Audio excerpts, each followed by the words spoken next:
Hi, everyone. Welcome to the Fullest podcast. I'm your host, Nikki Bostwick, and today's guest is James Freeman, who's the founder of Blue Bottle Coffee. Hi, James. How's it going, Nikki? Good. How are you? Good. Happy to be here. Thanks for joining us from Ojai, which is one of my very special places I absolutely love visiting and have spent quite a bit of time there lately. I'm a huge fan, and it's so funny. I stumbled upon you on social media, and I was just really interested in having you on because I'm a huge fan of Blue Bottle.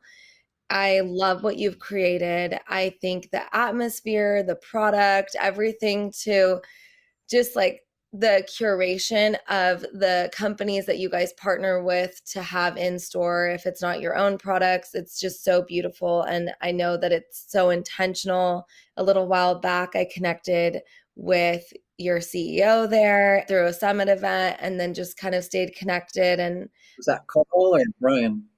Brian. Brian, got it. Carl's Yeah. the new CEO number 3. Brian was CEO number 2. Wow. So yeah, the company's grown so much, and like I just said to you, we have a lot of founders on. Our platform is a wellness platform, but we believe that wellness is a part of every aspect of your life. It's not just food and movement, it's relationship, your career, it's creating something that you want to bring to the world, and entrepreneurship just really goes in nicely.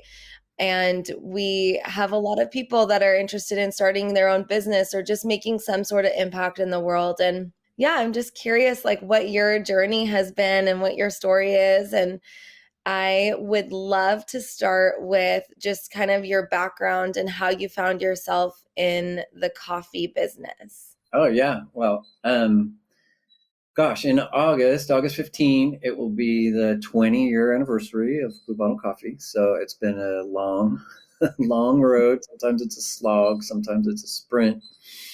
Congratulations. Thanks. Yeah.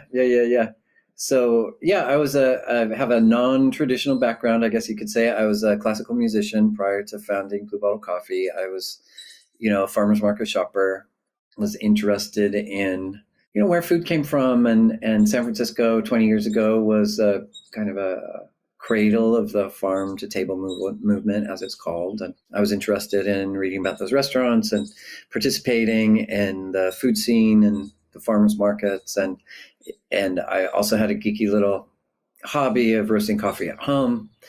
And just the thesis of the business was coffee is fresh food, right? And that was this big compelling thought impulse that I had was, why can't I get a bag of coffee where there's a roast date on it? Now it sounds very trivial. You can go into any grocery store, any little corner store, any cafe, and they're diligently stamping roast dates on it. But at that time, there was a best by date, and that told nothing. There was no transparency around when it was actually roasted, and that idea of when did this roasted coffee come to be, when was it born, was very compelling to me. So in my naivete about business, I thought, well, how hard can it be? I go to the farmer's market, I see what these people do, they make a thing. They go to the market, they sell their thing, people give them money, then they repeat. So that's what I did. I was kind of burning out on music, and I had a little money. I thought it was a lot of money, but it was actually a very small amount of money. And started in a very small space, roasting on a very small roaster, and the timing was very good. The message was very clear and compelling, not just to me, but to people at the markets. And then it just grew and grew and grew from there. So did you have kids at the time? Yeah, I have a son who's almost 19. So he is 1 year. Blue Bottle Coffee is basically 1 month and 1 year older than my oldest, Dashel. Wow. So that was a big leap to start a business when you're about to have, a baby. Yeah, well, shit gets real when when you've got mouths to feed. So there's no beating around the bush. You got to figure out how to pay some bills and pay a lot more bills than you used to pay. The idea of security, the idea of securing a future for your kids becomes very compelling. And so I thought, it added a lot of urgency, but a lot of clarity too. Where did you start selling originally? You went to the market, so is that where you started? Yeah, yeah. First farmers market was it was just like it was like this sort of ascending rungs of difficulty to get in. The first farmers market I could get in was the Old Oakland Farmers Market. That was Fridays between 8 and 2. It wasn't the greatest market, but it was the one I could get in. So I met some great people there, just like me, and a table and some forlorn bags of beans. Getting an earful about Pete's at that time. Was this like Pete's? Is this as dark as Pete's? I like Pete's French roast. Is it like that? No, no, no. But I sold some. And then I got into the Tuesday Berkeley Farmers Market.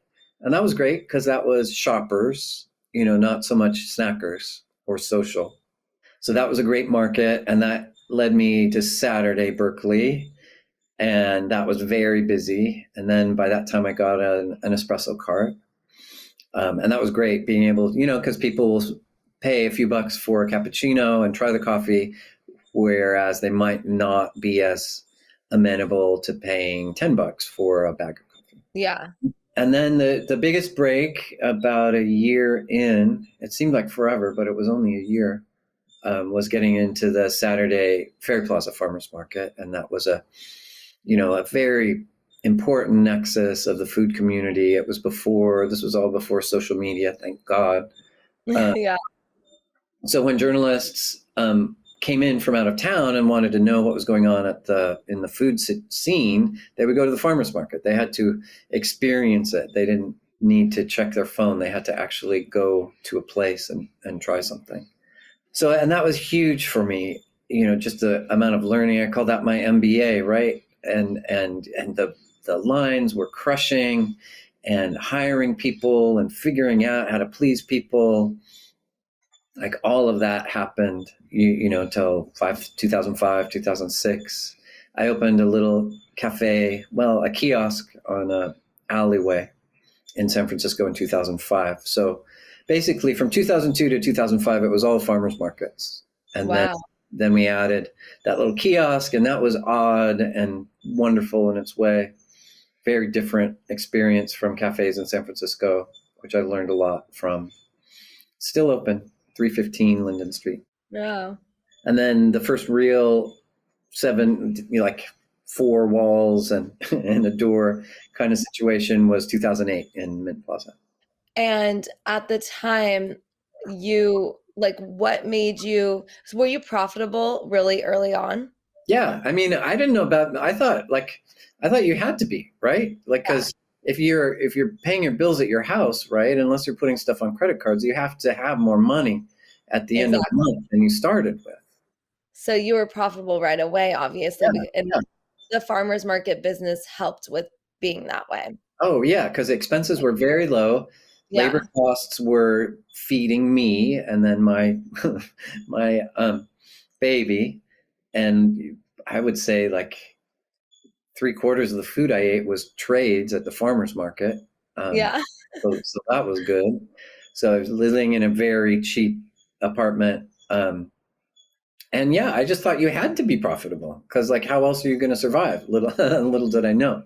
So yeah, from the very first, and then a lot of people wanted what I sold, and I was selling out and selling a lot of drinks, and that's a good problem to have too. So when your expenses are very low, and then the demand becomes crushing, then the only question mark is how hard can you push yourself to make that stuff and then sell that stuff. So how did you go from markets and then the cafe Mm. to choosing strategy wise, like instead of food service, going like D2C and cafes? So yeah, yeah. For a while, we did wholesale. I guess you could call that. Yeah. Yeah, B2B, whatever. And wholesale was exciting at first, and it was a good revenue stream at first. Because early on, Chez Panisse served the coffee that I made, and that was exciting. I remember like going in for meetings with my son, like because I didn't have a name Aw. or anything. So he was 3 or 4, and my strategy was like buy him a little Lego thing, and it'll take him 30 or 45 minutes to to That's put what I do. yeah, yeah, and then I can have my meeting. They were always very sweet to Yeah. keep at Chez Panisse, but and then yeah, I would have accounts, cafes, restaurants get in touch, and at first it was exciting, and it was good revenue stream, but then I started hearing back like, oh, I got a coffee at this place that's serving your coffee, and it wasn't that good. And it's like, I don't like hearing that. So it took me a few years, but I realized that nobody loves your coffee or that thing you make more than you do. And Yeah. so it took, when was it that we pulled the plug? Maybe 2013, 2014, Wow. that we pulled the plug on wholesale. And by that time, it was 25-30% of our revenue. But it was just stupid. It was just stupid because people wouldn't pay their bills. People wouldn't show Totally. trainings. I just hated it. And for a while, I don't really know how it is now, but for a while it was kind of the dirty little secret of the specialty coffee industry, because these companies that had such good reputations as sourcing and making good cafes, maybe 75% of a lot of these companies' revenue actually came from wholesale. Mm-hmm. So when, like, how much can you really say you care about coffee when 75% of your revenue you're not exercising that much control over?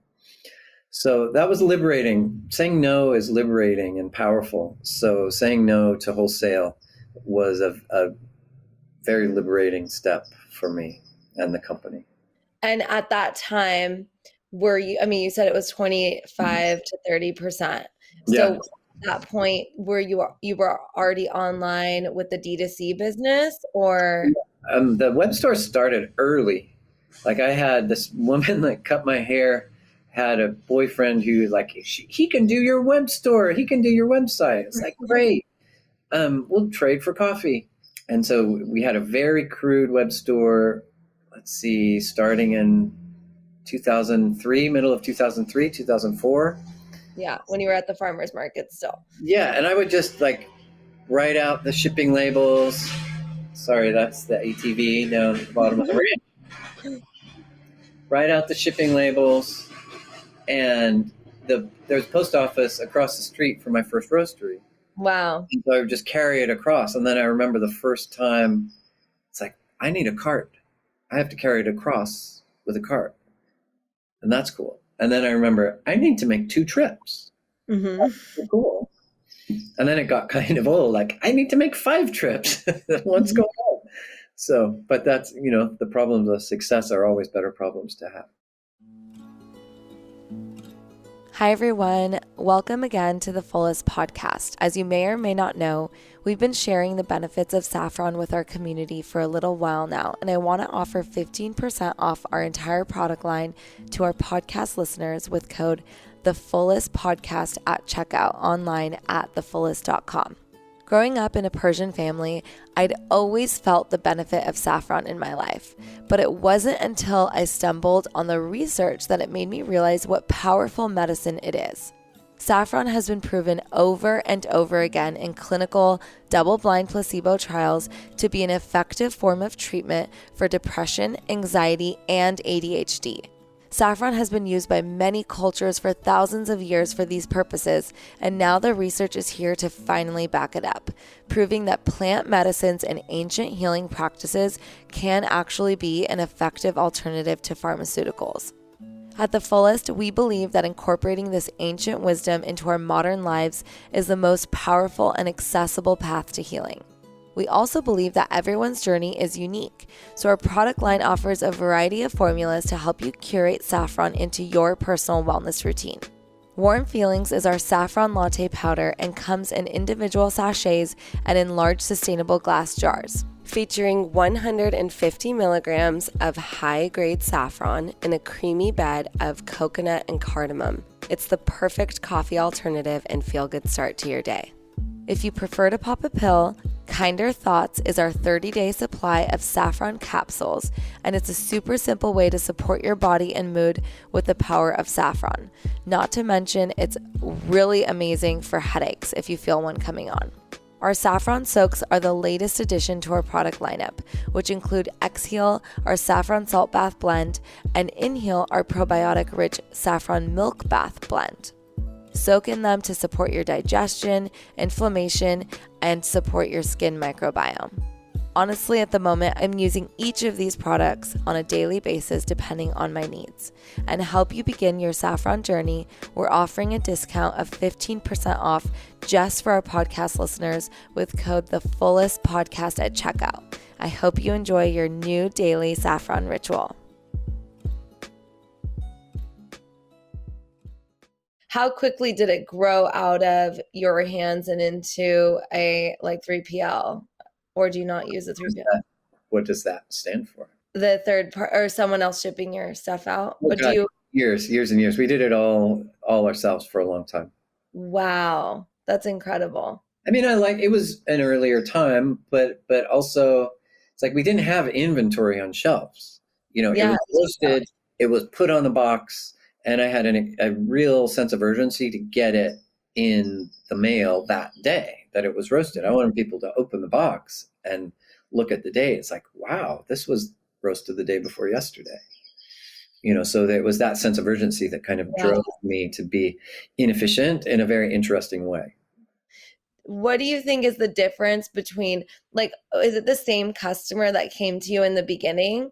Do they have the same wants and needs as the Blue Bottle customer now when it comes to coffee, specifically like beans? I have to say, I mean, I haven't been I'm still on the payroll. There's one project in the Arts District of Los Angeles that I think is going to happen that I'm involved in. Hopefully, if it happens, it will be very cool. So right now it's kind of ambiguous. Is this a hypothetical project or is it a real project? So I'm not entirely sure. That being said, I don't know exactly what people want from Blue Bottle Coffee today. At that time, they were very much interested in just trying the coffee because we were starting to get a lot of press, or they were farmers market shoppers that were said oh, I love this coffee. I'm going to send it to, my friends and relatives that are living in other states. So at what point did you bring on other people or investments? How quickly did that happen? Well, not that soon. We opened a shop on Mint Plaza in San Francisco, and that was a big deal because the day we opened, I'd been talking to this journalist that wrote a lot about coffee for the New York Times and GQ and other places, and this cafe had a lot of Japanese style coffee gear that heretofore wasn't really seen in the United States. So he thought that was a very interesting moment in coffee. And so the day we opened, January 23rd, 2008, it was front page of the New York Times food section. Wow. And so that was a big moment, and the cafe was madness. It was fun. It was exhausting. It was so hard, because we really working so hard to get open on this day, making sure nobody was spilling the beans so Oliver could have his scoop. It was exhausting and, so fun. And then we closed down. I was there. I showed up there around 6 a.m., left around 8 p.m. And we were just locking the door at the end. And it was January 23rd. And then I remember thinking, it's oh, Thanksgiving. The next day off I'll have is Thanksgiving. And it's January, trying to do the math. It's okay, that's a lot of days. So that year was a big year. And I found through this nonprofit called Inner City Advisors, they set up small businesses based in Oakland with pro bono business advice. And the guy that was my advisor came from Scharfenberger, and he was really excited about Blue Bottle. And he said, well, if you want an investor to open some more things, you need to talk to a Scharfenberger investor. And his name was John Eastburn. And so this gentleman, John Eastburn, he came on as a minority investor in 2008 after we really had a proof of concept. We had 2 very profitable brick and mortars, wholesale, farmers markets, web store, so all of these channels, I guess you call them, were very strong. And so he came in and he was really, a smart and modest person, that sense of modesty. I didn't realize how rare and precious that was. Mm-hmm. But he came in as minority investor and just really helped me make sensible decisions, financial decisions, helped sort of put all like the various numbers into place where they made sense. I mean, literally, because the farmer's market was all cash in those days, I would just Yeah. like like spend one night, like one evening, like stacking up stacks of 20s and then I'm going to help you count, and then push the stack of 20s over. It's like, oh, gotta start over and like take it to the bank. And if it was over $10,000, which it was most of the time, like I'd have to like fill out this forms like, no, I'm not a money launderer, Yeah. all of those things. So having some sense of financial, somebody I could trust to like get everything in order without going crazy about, because he introduced me to this woman, this wonderful woman, Angie Farah, who was sort of semi-retired, but she liked helping companies, and she was like a CFO by the hour. So I didn't have Mhm. to hire somebody at a big salary. She would just come in a few hours a week, like get the accounts all in order. That's Um, nice. and it was a very inexpensive way to get very transparent about the accounting. Hmm.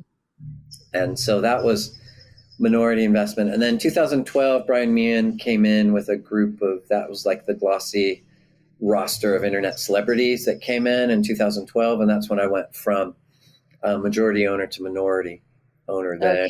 And that's when a lot of the sort of the noteworthy investment and a major growth happened from 2012 to 2017.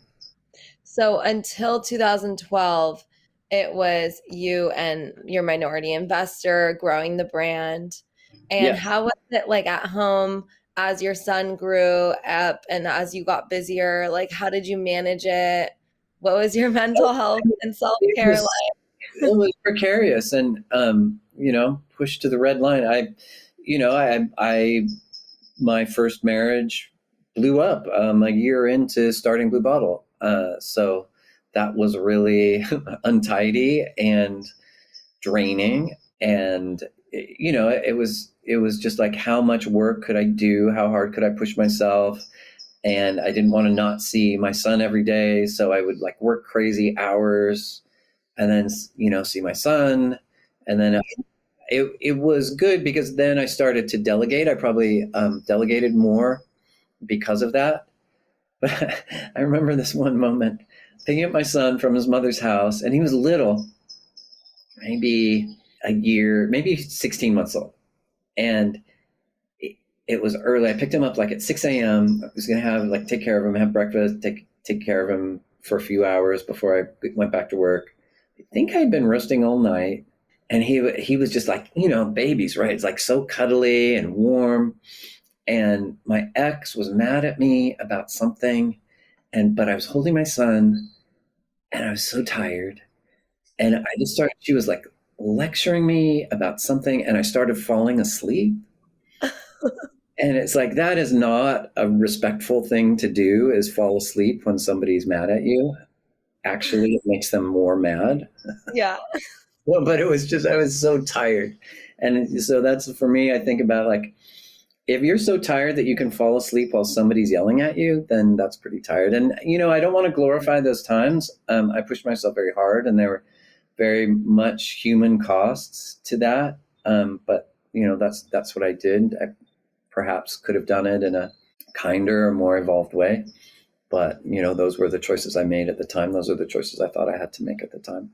I mean, those are really real choices when you're growing a business and you're trying to make it all work and have a family. And a lot of times, most of the time, I have moms on that are growing their businesses and feel mom guilt while God, doing yeah. it. And I think it's just so refreshing to have a dedicated dad on who's separating from their, ex, but still wants to be involved with their son and their family and also grow this company, and you have the bills to pay. And so I think, it's just very real. Yeah, And yeah, yeah. No, I mean, I took him to like little gymnastics classes and took him all around. Took him to the, I remember sometimes I would take it a little later. I would take him to the playground and still like falling asleep. I would sit down, and sometimes it'd be the first time I'd sat down all day. And if it was warm, San Francisco, rarely warm, but if it was kind of warm, like I would like find myself like nodding off on the bench and be like, where's my son? Somebody stole Yeah. Dash. This worry that if I fell asleep for 30 seconds, somebody would be like scooping him away. Hmm.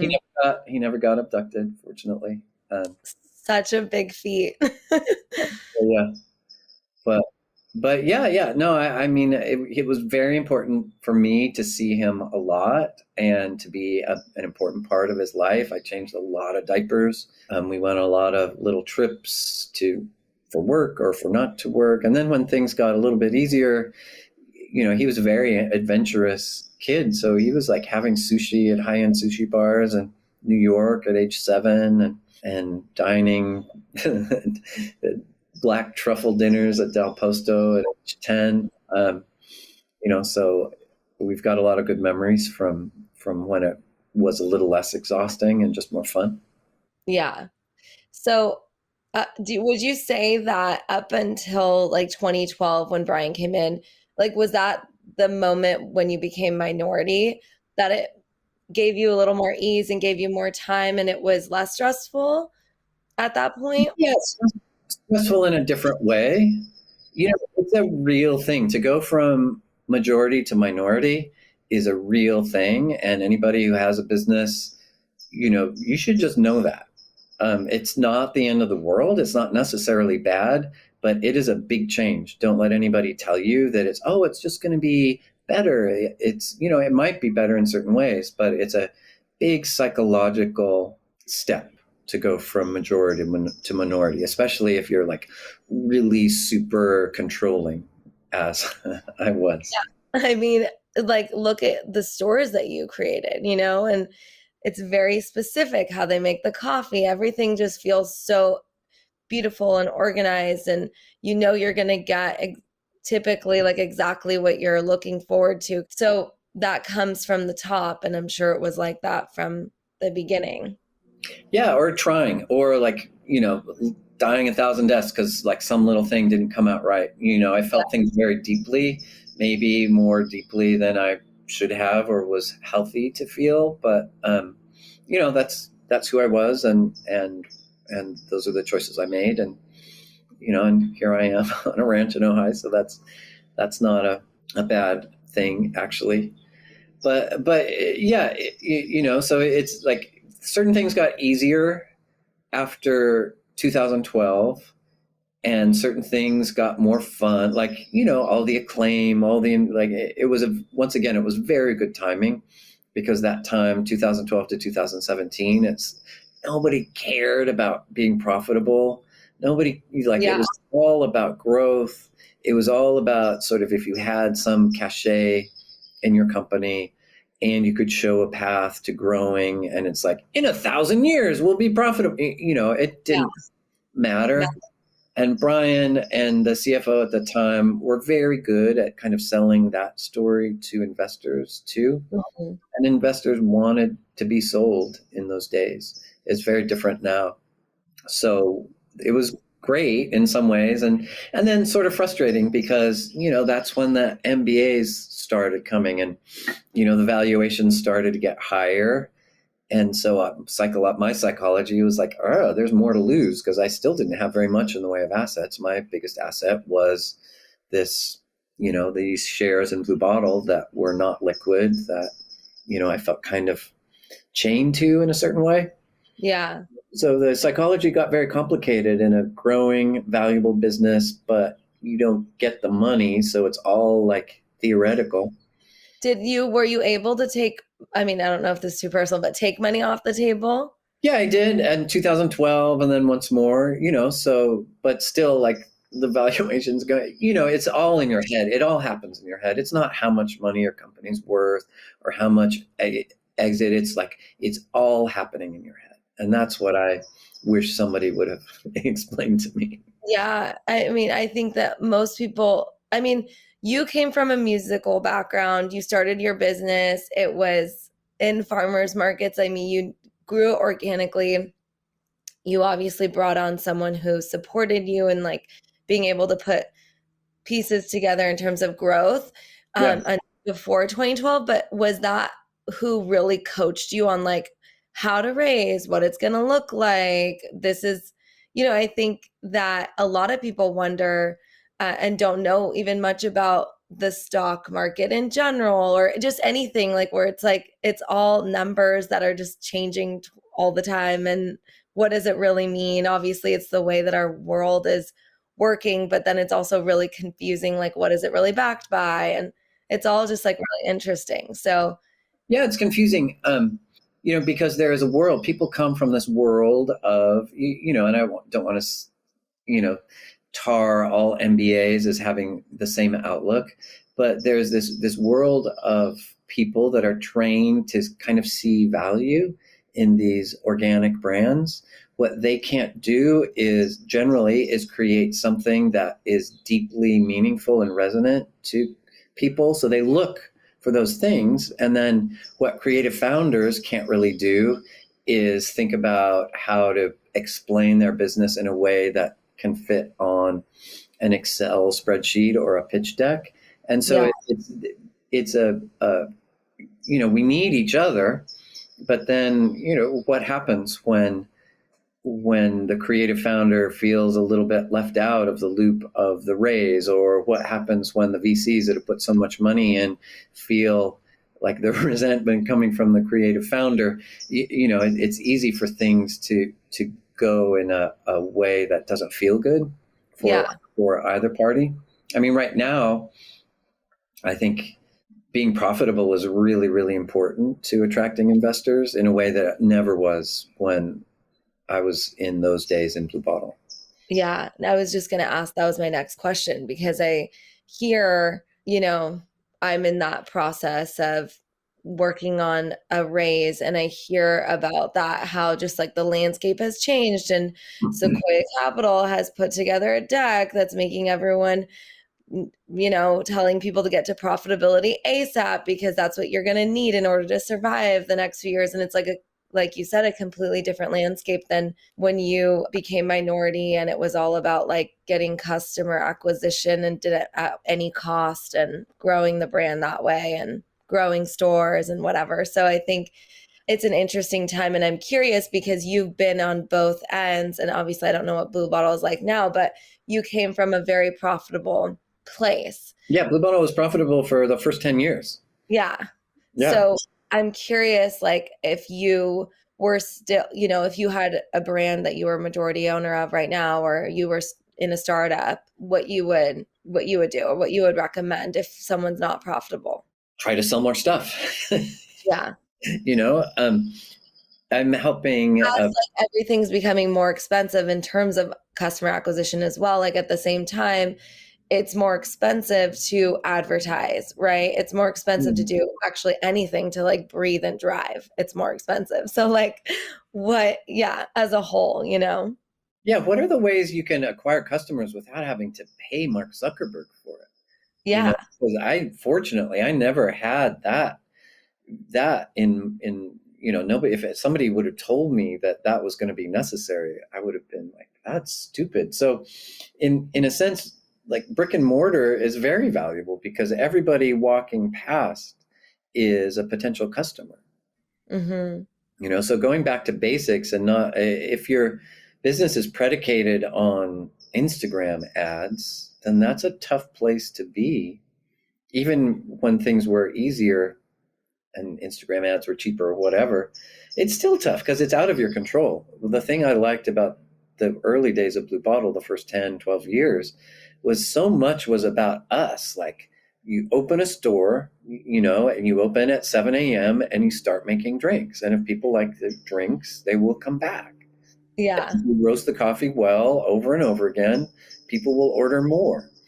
And it was really pretty simple in that sense. It wasn't about like, oh, has the algorithm changed and I'm getting fewer likes? I know That's it's that's crazy. somebody, yeah, that I would hate to worry about that. because Yeah, there's a I lot mean, to worry about. It's like, oh, is an employee going to sue me? Is somebody going to trip in my store and sue? There's plenty of things to worry about, but at least it's kind of under your own control. yeah, not, oh gosh, they changed the algorithm because people were making too much money, so now we won't get any. It's not like someone, it's not, it's kind of like closing your store. All of a sudden, no one can find you, Right. right? Yeah. No one sees you anymore. Whereas if you have a physical location, they're going to come back and they can taste it, they can Right. smell it.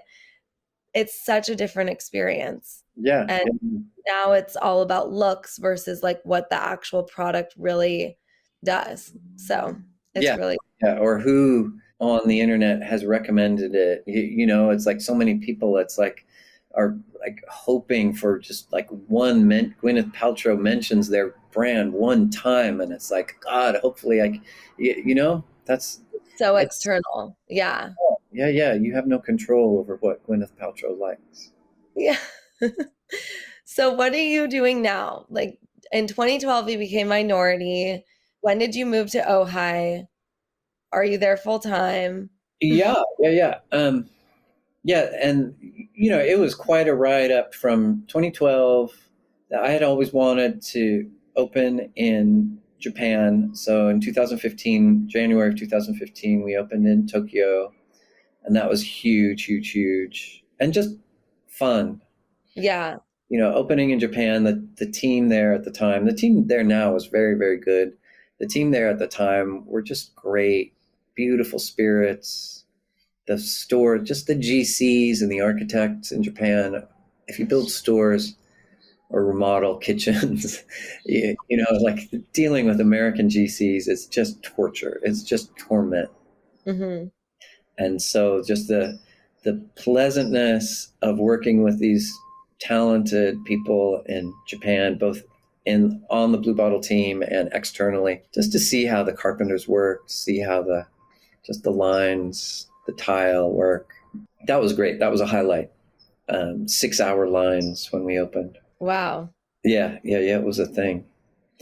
And so that was really fun. And then there were a lot of expansion in the U.S., which kind of got less fun because you're not working with Japanese GCs and Japanese architects in Washington D.C. and Boston and stuff like that. So there's I think businesses get founded in poetry and scaled in prose sometimes, and so that was the start of kind of a prosaic time in Blue Bottle, which got less interesting to me.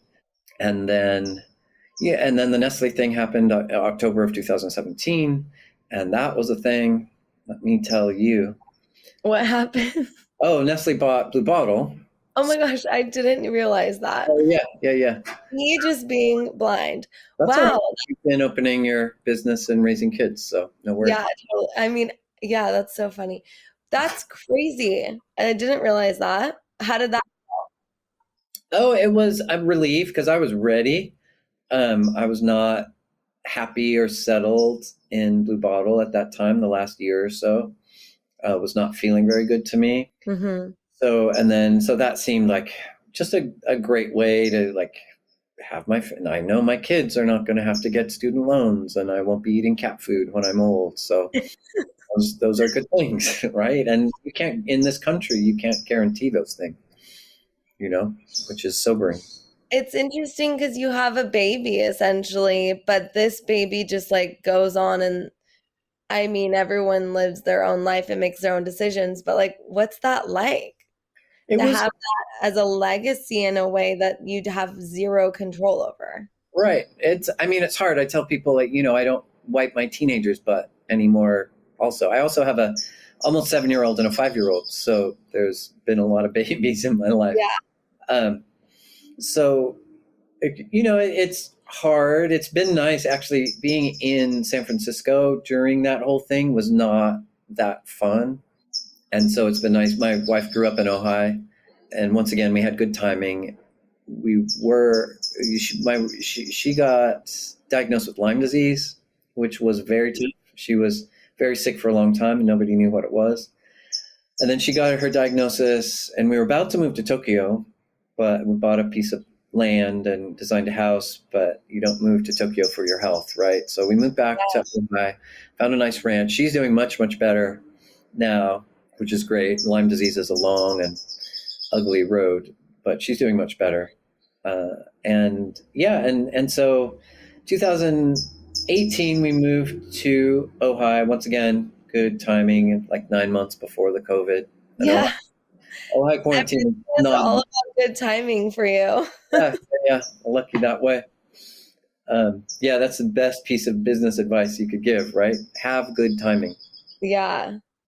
Yeah, so I'm helping a friend, a San Francisco friend, with his spirits company, direct to consumer, very pure, very transparent, beautifully sourced spirits. So I've been doing that. Hopefully, this thing in Arts District with Blue Bottle will happen. That will be a cool little thing. And then doing a little consulting. That's awesome. Yeah, All from Ojai while raising your kids. yeah, exactly, exactly. That's wonderful. And that's like what day to day looks like. Is it more like, you know, every day you're kind of like working on the little projects and consulting, or? Yeah, I'm starting in 2017. Well, I had this health issue around the time that Nestle bought the company. I wonder how that happened. Yeah. That I was very resistant to seeing a connection at the time, but I changed. I like started to lose my hearing, which really sucked, and Whoa. was getting word from the doctors that maybe it's not going to get better. And so I changed my diet quite radically. And I had started studying Muay Thai at that time. So I just sort of like doubled down Muay Thai. And then my hearing came back. And Wow. along the way, like I lost a lot of weight because it had been basically 10 years of tasting menus. That was fun, but it adds up. Yeah. I couldn't walk past a patisserie. So having a reason to eat certain foods and not eat certain others was good, healthy. What do you eat? Just out of curiosity now. Well, also with Caitlin's Lyme disease, it also dictated like a very rigorous approach Yeah. because, it's all about inflammation. Lyme disease is all about inflammation. So it was a very strict, and we're still quite strict, although I can have my fun and she can have her fun every once in a while too. So it's like basically no grains, very little eggs, plenty of meat, plenty of vegetables, no dairy, no sugar. Yeah. What am I leaving out? Those are the big ones. Nuts. What about nuts? You can have nuts. Yeah, God, plenty of nuts.